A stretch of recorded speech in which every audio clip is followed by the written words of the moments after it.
Having personally grappled with the persistent DISM Error 87 in Windows 10 and extensively testing numerous solutions, I have pinpointed multiple effective strategies to resolve this critical issue, and I'm eager to share them with you right away.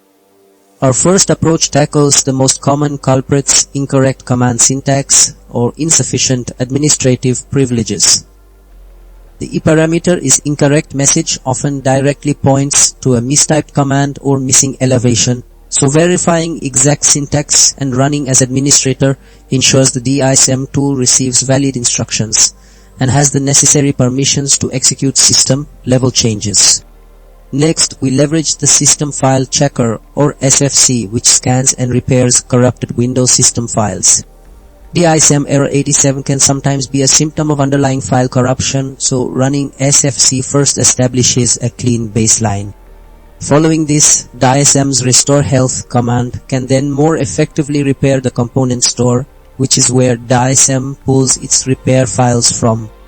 Our third method involves resetting Windows Update components.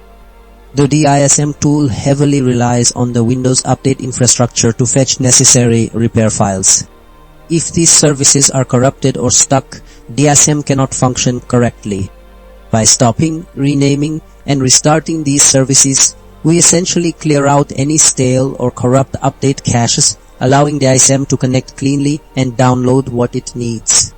Finally, for more stubborn cases, we use a Windows 10 ISO file as a direct repair source.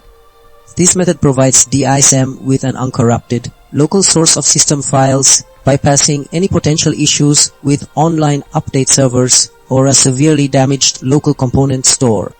By pointing DISM to a pristine install WIM file on the mounted ISO, we guarantee a reliable source for repairing the core system image, directly addressing the parameter is incorrect message by providing a valid, accessible repair path.